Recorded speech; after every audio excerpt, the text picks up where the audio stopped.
నమస్కారం KV news కి స్వాగతం। నేటి బాల బాలికలే భావి భారత పౌరులను విశ్వసించి ప్రజా ప్రభుత్వం విద్యారంగంలో వినూత్నమైన మార్పులకు శ్రీకారం చుట్టిందని ముఖ్యమంత్రి రేవంత్ రెడ్డి పేర్కొన్నారు।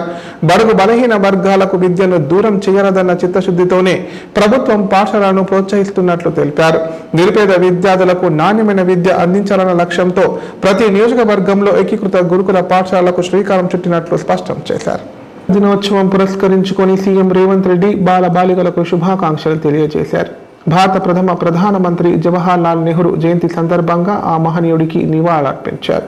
హైదరాబాద్లోని ఎల్బీ స్టేడియంలో సీఎం రేవంత్ రెడ్డి బాల బాలికలతో సరదాగా గడిపారు। నేటి బాల బాలికలే భావి భారత పౌరులని విశ్వసించి ప్రజా ప్రభుత్వం పాఠశాల విద్యారంగంలో వినూత్నమైన మార్పులకు శ్రీకారం చుట్టిందని వెల్లడించారు। విద్యా సంస్కరణలో భాగంగా నిపుణులతో కూడిన విద్యా కమిషన్ ఏర్పాటు, ఉపాధ్యాయుల బదిలీలు, పదోన్నతులు, కొత్త నియామకాలు వంటివి పిల్లలకు బంగారు భవిష్యత్తు అందించాలన్న సంకల్పంలో భాగంగానే చేపట్టామని తెలిపారు। నిరుపేద విద్యార్థులకు నాణ్యమైన విద్యను అందించాలన్న లక్ష్యంతో ప్రతి నియోజకవర్గంలో ఇంటిగ్రేటెడ్ రెసిడెన్షియల్ స్కూల్ కు శ్రీకారం చుట్టామన్నారు। పిల్లలను జాతి సంపదగా భావించి వారి భవితవ్యం కోసం నెహ్రూ ఆంక్షల మేరకు వారిని భావి భారత పౌరులుగా తీర్చిదిద్దడంలో ప్రతి ఒక్కరూ కృషి చేయాలని సీఎం కోరారు।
విధులలో అలసత్వం వహిస్తున్న పల్వంచ ఎంఆర్ఓపై ఎమ్మెల్యే రమణారెడ్డి ఆగ్రహం వ్యక్తం చేశారు।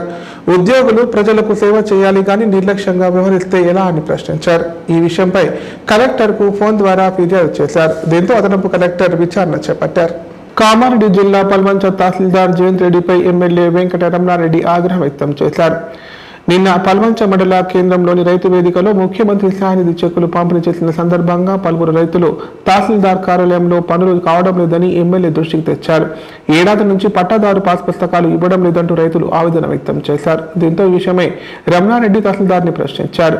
ప్రింటర్ చెడిపోయింది, ఏం చేయమంటారు, ఇలాగే సతాయిస్తే సెలవు పట్టి వెళ్లిపోతానంటూ తహసీల్దార్ నిర్లక్ష్యంగా సమాధానమిచ్చాడు।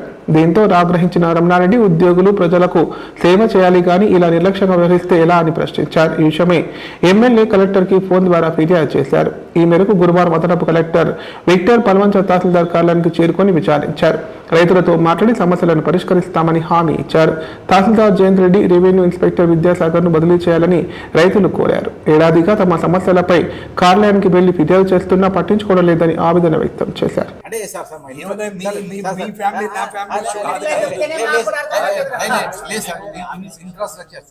ఇన్ఫ్రాస్ట్రక్చర్ సమస్య లేదు, ఇన్వర్టర్ లేదు సార్, ఓన్లీ వన్ సిస్టమ్ మీదనే లేదు సార్। మేము కలెక్టర్ ఆఫీస్ కు ఇప్పటికి ఏం చెప్తున్నా, మీరు ఒక్కటి వాట్సాప్ లో పెట్టమంటున్నా, మిమ్మల్ని రమ్మని కూడా అంటాను। మీకు వారంలో రాకపోతే నేను మాట్లాడతాను, తప్పకుండా పెడతాం సార్। మీరు నాకు ఈ రిక్వైర్మెంట్ ఇది ఉంది, ఇవి ఉండడం వల్ల నేను పబ్లిక్ తో నేను ఇన్కన్వీనియంట్ అవుతాను। మీ ప్రాబ్లము రిక్వైర్మెంట్ ఆఫ్ ఇన్ఫ్రాస్ట్రక్చర్ ఒక్క లెటర్ టు ద ఎమ్మెల్యే పెట్టండి, నేను తెప్పియకపోతే అడగండి।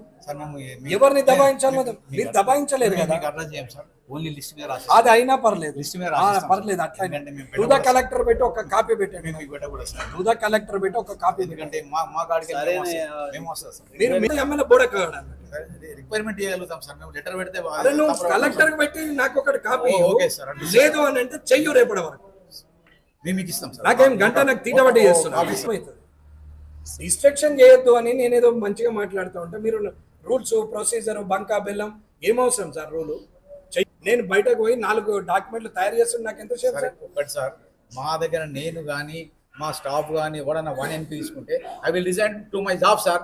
I will resign to my job sir. I will resign to my job.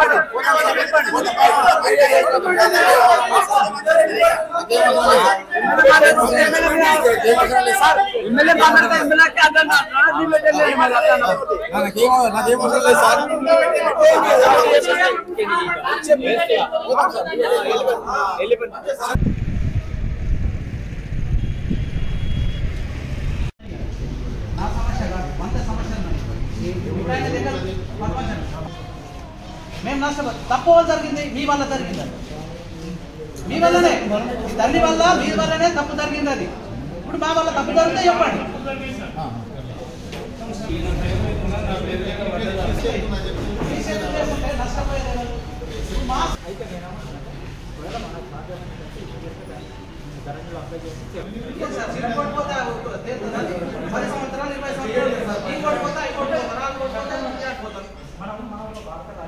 మనలో నెట్టు పంపండి ఎట్లా?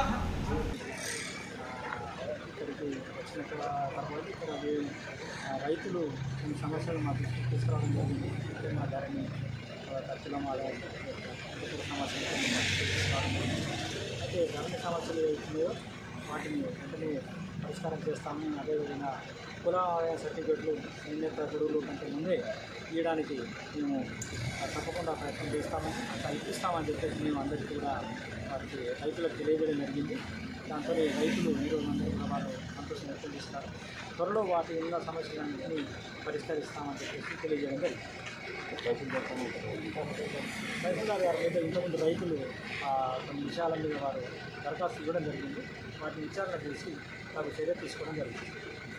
ప్రాథమిక ఇన్వెస్టిగేషన్ ఏమైనా గుర్తించారా సార్? ఎంఆర్ఓ పైన ఇప్పుడు వచ్చినటువంటి దరఖాస్తు ఇవ్వడం జరిగింది. దాని మీద ఎంక్వైరీ చేస్తాము.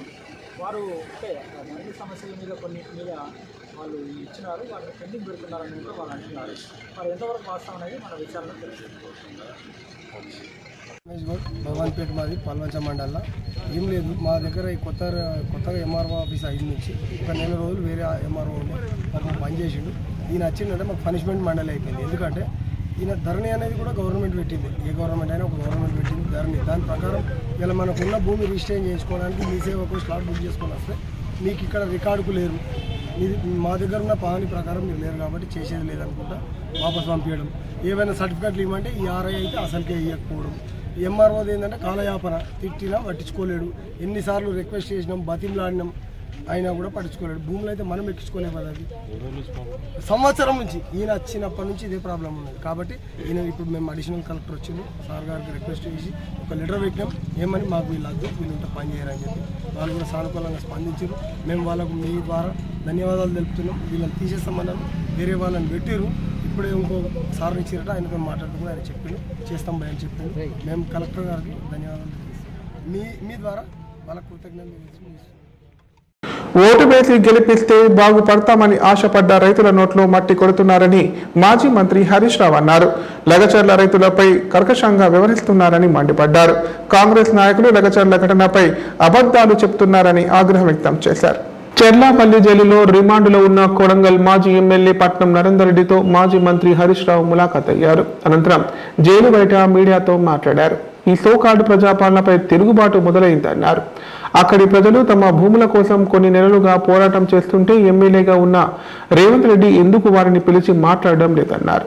గుండాలు పోలీసులతో ఎందుకు బెదింపులకు దిగుతున్నారని నిలదీశారు. అశోక్ నగర్ లో విద్యార్థులు, రైతులు, పోలీసుల కుటుంబాలు, గురుకుల విద్యార్థుల ఆందోళనని బీఆర్ఎస్ కుటుంబం చెప్పడం హాస్యాస్పదమన్నారు. ప్రజా హక్కుల కోసం పోరాడకుండా రేవంత్ అక్రమాలు, నేరాలకు చేతులు వాయిస్తూ భజన చెయ్యాలా అని ప్రశ్నించారు. ఇప్పుడే మేము ఆయనతో మాట్లాడాం, నరేందర్ రెడ్డి గారితో. ఆయన రిమాండ్ రిపోర్ట్ లో ఏం రాశారో తెలియదు. ఆయన రిమాండ్ రిపోర్ట్ ను 5 నిమిషాల ముందు మెజిస్ట్రేట్ గారి ముందు ప్రవేశపెట్టే ముందు రిమాండ్ రిపోర్ట్ మీద సగం పెట్టించుకున్నారు. ఆ రిమాండ్ రిపోర్ట్ లో ఏముందో నాకు తెలియదు.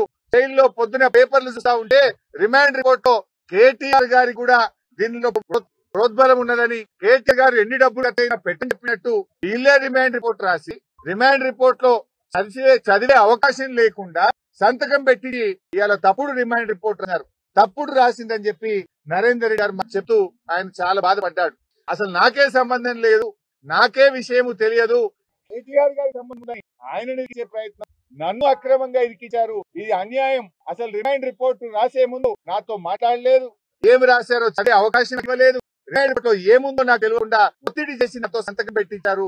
అంతకు మించి నాకు తెలియదు. ఈ విషయాన్ని మీకు చెప్పడమే కాదు, నిన్న మెజిస్ట్రేట్ కూడా చెప్పాను. మెజిస్ట్రేట్ గారి ముందు కూడా ఆ రిమైండ్ రిపోర్ట్ ఏముందో నాకు తెలియదు, ఒక్క నిమిషం ముందే నాతో సంతకం పెట్టారనే విషయాన్ని నిన్న మెజిస్ట్రేట్ గారికి కూడా చెప్పానని నరేందర్ రెడ్డి గారు చెప్పారు. ఇప్పుడు ప్రకటనలు. గ్యాస్ట్రిక్ మరియు లివర్ సమస్యలతో బాధపడుతున్న వారు ఇప్పటి నుండి హైదరాబాద్ గాని నిజామాబాద్ గాని వెళ్లవలసిన అవసరం లేదు.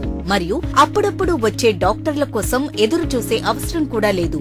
ఎందుకంటే ప్రతిరోజు 24/7 మన కామారెడ్డిలోనే అన్ని అత్యాధునిక సౌకర్యాలతో అడ్వాన్స్డ్ టెక్నాలజీతో మొట్టమొదటి ఏకైక వేద gastro liver care hospital Dharamshala వెనకాల జనని హాస్పిటల్ ప్రక్కన ప్రారంభించి వైద్య సేవలు అందిస్తున్నారు. ఈ హాస్పిటల్లో హైదరాబాద్ కార్పొరేట్ హాస్పిటల్లో చేసేటటువంటి గ్యాస్ట్రో మరియు లివర్ కు సంబంధించిన అన్ని రకాల చికిత్సలు చేయబడును. మరియు ప్రతిరోజు ఎండోస్కోపీ, కొలనోస్కోపీ ద్వారా పరీక్షించి సలహాలు మరియు చికిత్సలు చేయబడును.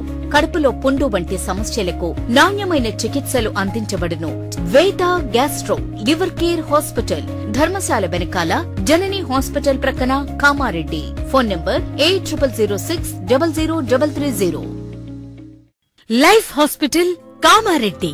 కామారెడ్డిలో 50 పడకల ISO సర్టిఫైడ్ గల ఏకైక hospital life hospital Kamareddy. Aarogyasri, EHS మరియు అన్ని రకాల నగదు రహిత హెల్త్ ఇన్సూరెన్సులు గల ఏకైక hospital life hospital. Aarogyasri card లేదా తెల్ల రేషన్ కార్డు ఉన్నవారికి ఆరోగ్యశ్రీ మరియు ఆయుష్మాన్ భారత్ ద్వారా ఆపరేషన్లు ఉచితంగా చేయబడును. కామారెడ్డిలో కార్పొరేట్ స్థాయి ఖరీదైన వైద్యాన్ని ప్రతి పేద మధ్యతరగతి వారికి అతి తక్కువ ఖర్చుతో వైద్యం చేయబడును. నిజామాబాద్, హైదరాబాద్ వెళ్లవలసిన అవసరం లేకుండా అనుభవజ్ఞులైన వైద్య బృందంచే క్లిష్టమైన ఎముకల ఆపరేషన్లు, ఆర్థోస్కోపిక్, కీహోల్ సర్జరీలు, జాయింట్ రీప్లేస్మెంట్, మోకాళ్ల మార్పిడి, వెన్నుపూస ఆపరేషన్లు మరియు 4 గంటలు అత్యవసర వైద్య సేవలు అందించబడును. మా సదుపాయాలు: అత్యాధునిక operation theatre, laminar OT, ICU, x ray, physiotherapy, DEXA scan, pharmacy సౌకర్యాలు కలవు. రాష్ట్ర ప్రభుత్వ ఉద్యోగులకు ఫీజు రీయింబర్స్మెంట్ సౌకర్యం కలదు. సంప్రదించండి లైఫ్ హాస్పిటల్. గ్రంథాలయాలే ఆధునిక దేవాలయాలని ఎమ్మెల్యే రమణారెడ్డి అన్నారు. విద్యార్థులు గ్రంథాలను ఉపయోగించుకొని పోటీ పరీక్షల్లో విజయం సాధించాలని సూచించారు. గ్రంథాలయాల ద్వారా నైతిక విలువలు గల భావిభారత పౌరులు తయారవుతారని పేర్కొన్నారు. 57వ జాతీయ గ్రంథాలయ వారోత్సవాల సందర్భంగా కామారెడ్డి జిల్లా కేంద్రంలోని గ్రంథాలయంలో ఏర్పాటు చేసిన వేడుకల్లో ఎమ్మెల్యే కాటిపల్లి వెంకట రమణారెడ్డి ముఖ్య అతిథిగా హాజరై జ్యోతి ప్రజ్వలన చేసి కార్యక్రమాన్ని ప్రారంభించారు. అనంతరం ఎమ్మెల్యే మాట్లాడుతూ ప్రపంచంలో జ్ఞానమే అధికారమని, అది గ్రంథాలయంతోనే సాధ్యమని చెప్పారు. విద్యార్థులు గ్రంథాలయాన్ని ఉపయోగించుకొని పోటీ పరీక్షల్లో విజయం సాధించాలని సూచించారు. గ్రంథాలయాల ద్వారానే నైతిక విలువలతో కూడిన భావి భారత పౌరులు తయారవుతారని పేర్కొన్నారు. విద్యార్థులు ఇక్కడ ఉన్నటువంటి అందరికీ కూడా ఈ గ్రంథాలయం ఉపయోగపడాలని చాలా రోజుల నుంచి గ్రూప్ ఎగ్జామ్స్ ఉన్నా, డిగ్రీ ఎగ్జామ్స్ ఉన్నా, ఏదైనా కాంపిటేటివ్ ఎగ్జామ్స్ ఉన్నా కానీ అందరూ కూడా ఈ గ్రంథాలయంలో చదువుకుంటూ మార్నింగ్ నుంచి ఈవినింగ్ వరకు కూడా కష్టపడుతున్న సందర్భం అందరికీ తెలుసు. ఇంతకుముందు తెలుసు, ఈ సంవత్సరం నుంచి కూడా తెలిసి ఉన్నది. అలాగే ఇక్కడ ఏదైతే బుక్స్ ఏవైతే ఉన్నాయో అవన్నీ కూడా కాంపిటేటివ్ ఎగ్జామ్స్కి సంబంధించినటువంటి అన్నీ కూడా ఉన్నాయని అనుకుంటున్నాం. ఒకవేళ ఏమైనా లేని పక్షం ఉంటే నూతనంగా ఎన్నికైనటువంటి గ్రంథాలయ చైర్మన్ గారు మరి చంద్రకాంత్ రెడ్డి గారు ఇక్కడ ఉన్నారు.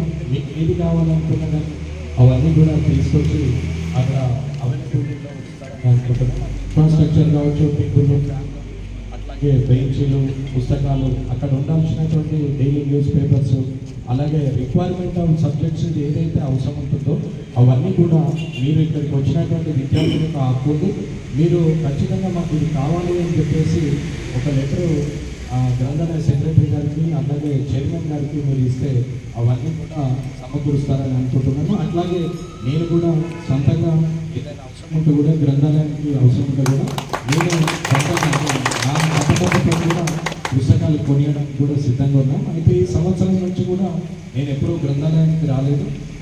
గ్రంథాలయానికి వచ్చే సమయం కూడా లేకుంటే ఒకవేళ ఎగ్జామ్స్ అయినప్పుడు చాలా రిక్వెషన్ ఉంది, ఒకసారి విజిట్ చేయమని చెప్పడం కూడా జరిగింది. కానీ ఆ టైంలో నేను ఆ కాంపిటేటివ్ ఎగ్జామ్ టైంలో వచ్చేసి ఏదో మాట్లాడిపోయే కన్నా అది అదే ఇబ్బందిలో ఉంది. గ్రూప్ ఎగ్జామ్స్ మళ్ళీ అందులో కూడా మళ్ళీ నేను వచ్చి మాట్లాడడం బాగుండదు అనేది ఒక ఆలోచన ఉంది.